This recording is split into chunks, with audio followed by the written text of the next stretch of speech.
नमस्कार प्रिय दर्शकों, हाजिर हूँ मैं ज्योतिष और आपकी इस श्रृंखला में। आज हम बात करेंगे छाया ग्रह केतु की। अभी तक आपसे हमने सूर्य से लेकर के राहु पर्यंत सारे ग्रहों के बारे में बताया। आज बात करते हैं केतु की। केतु जो हैं एक छाया ग्रह हैं, दिखाई देते नहीं, और यह जो है आध्यात्म और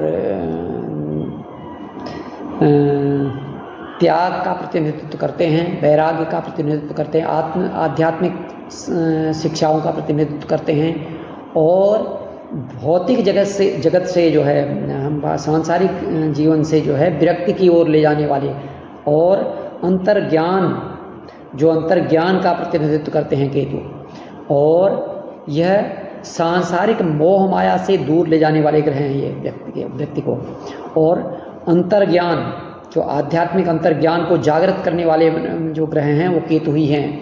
और यह अलौकिक शक्तियों को, विशेष तरह अलौकिक शक्तियों को हमारे जीवन में भरने वाले वो केतु ही हैं। और वैराग्य, मन में वैराग्य का आ जाना, आध्यात्मिकता से लगातार जुड़ जाना, और इस तरह की चीज़ों का प्रतिनिधित्व तो हमारे जीवन में अगर हो रहा है, इसका मतलब समझ लीजिए कि हमारा केतु प्रभावित हो रहा है हमसे।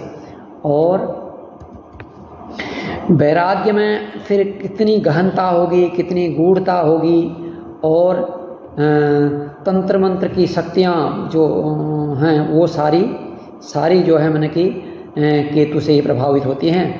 और केतु जो है अगर गुरु से दृष्ट हो जाए तो कहीं न कहीं वो मोक्ष की यात्रा को सफल करने में भी बहुत बड़ा प्रभावी ग्रह है, लेकिन गुरु से दृष्ट होना चाहिए।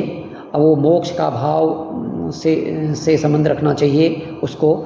ये सारी चीज़ों का संबंध जो है हम केतु से ही समझते हैं।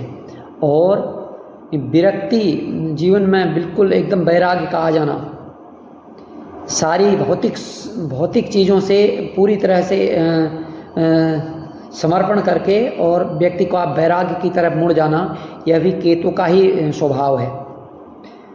कुंडली में केतु जब भी द्वादश में अगर बैठ जाएं और वो किसी भाव से गुरु से दृष्ट हो जाएं, तो व्यक्ति के जीवन में कहीं न कहीं मोक्ष के चांसेज बहुत ज़्यादा बढ़ जाते हैं। द्वादश मोक्ष का भाव है, द्वादश भाव, और केतु भी कहीं न कहीं मोक्ष के कारक हैं।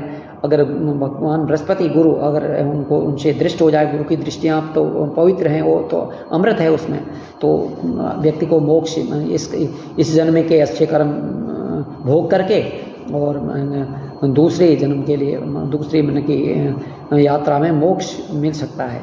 ऐसी ज्योतिष की धारणा है, ज्योतिष का ज्ञान है। ऐसा कुंडली की स्थिति पर निर्भर करता है। धन्यवाद।